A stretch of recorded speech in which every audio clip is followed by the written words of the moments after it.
Today, on the 14th of September 2023, I saw the thing that scared me the most as a kid. Nobody knew who he was and where he came from.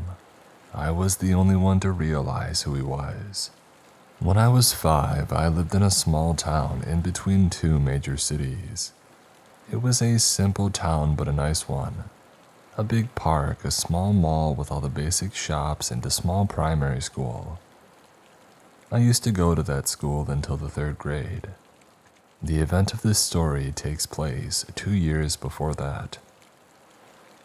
When I got into the 1st grade, my parents decided to call my best friend's mother. The goal of the call was for me and my friend, let's call her A, to walk together to school since we both live close to the school, less than a kilometer. Keep in mind that we were both 5 years old. We first did walk the path with our parents for the first week. Everything went smooth and we both loved walking with our parents and having fun. The first months of me and A walking to school went smoothly. We both waited for one another at the local golf club's parking lot and walked to school. Fast forward to February. That morning I went outside in my puffy snowsuit and waited at the parking lot like I usually did.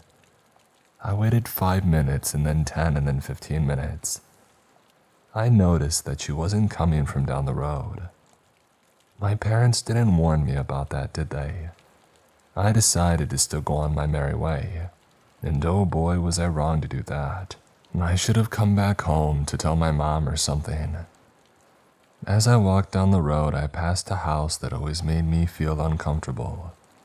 It was a big house. 3 stories high and made of a dark brown brick, and the windows were blocked with bed sheets.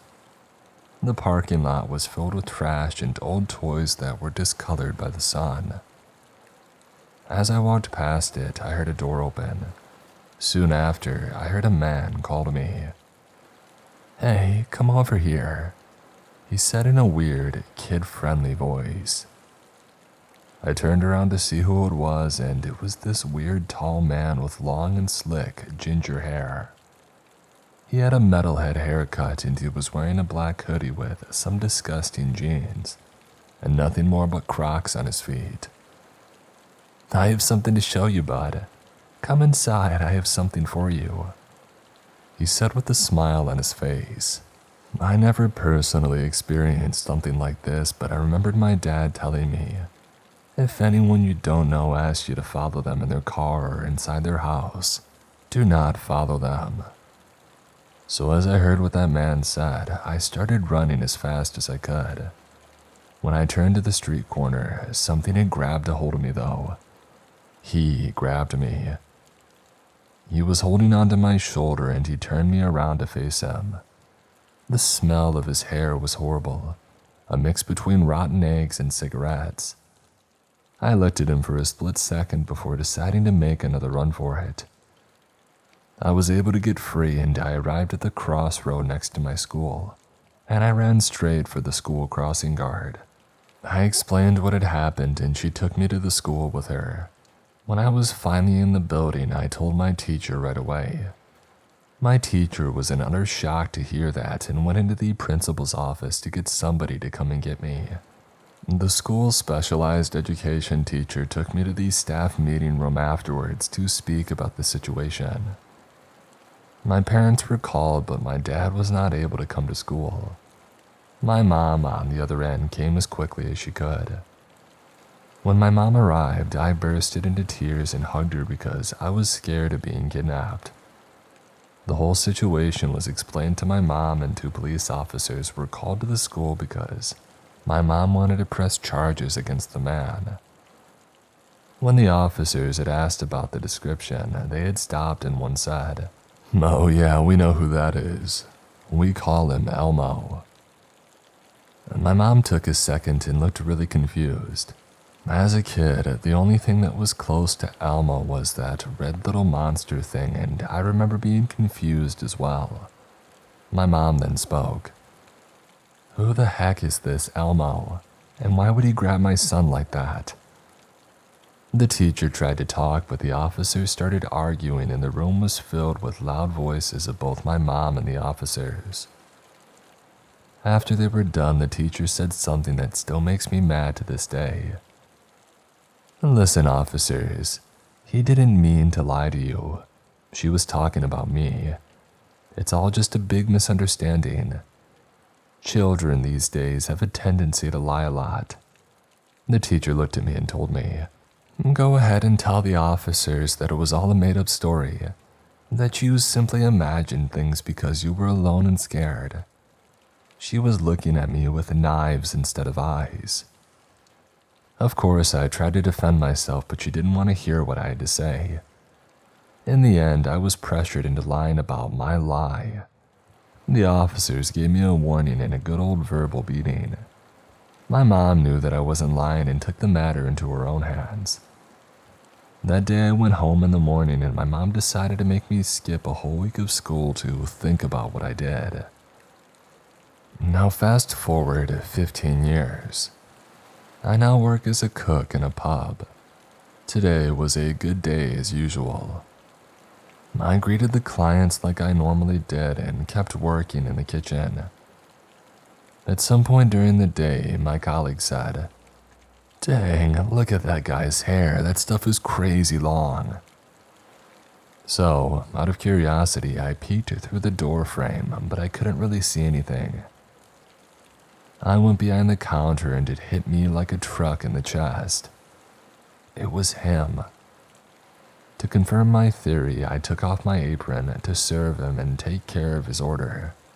At some point during the time, he had asked to open up a tab and to get a beer. I asked him what was the name for the tab and he said, "Oh, just call me Elmo. That's what all my friends call me." I backed up and went into the office to catch my breath. I honestly felt like I was going to be sick. I sat down on my laptop in the office and I looked up.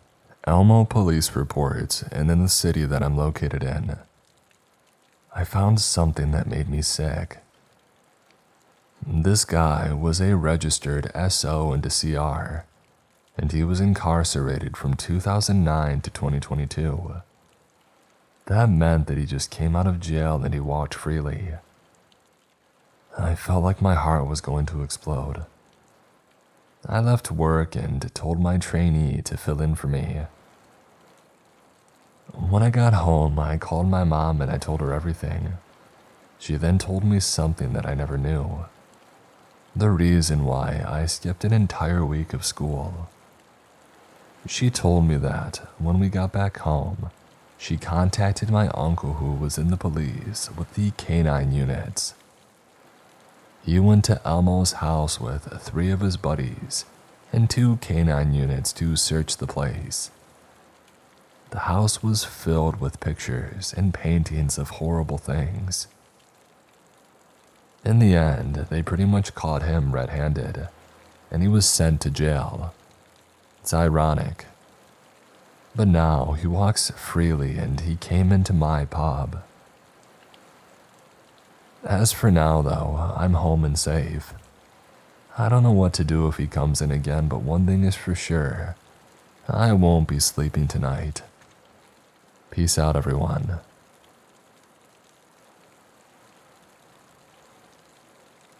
It isn't very creepy but more scary, and I didn't know who to share it with.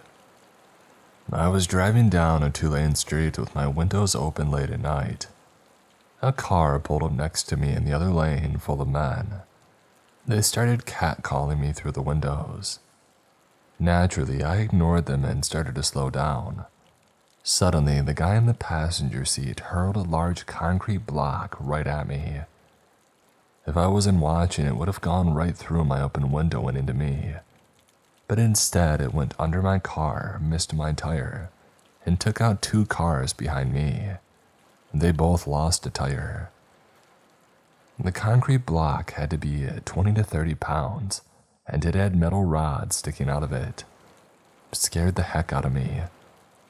My fiance keeps saying that if I was a man, they still would have done it, but they wouldn't have slowed down to catcall me at all if I was a man. Why do men do this?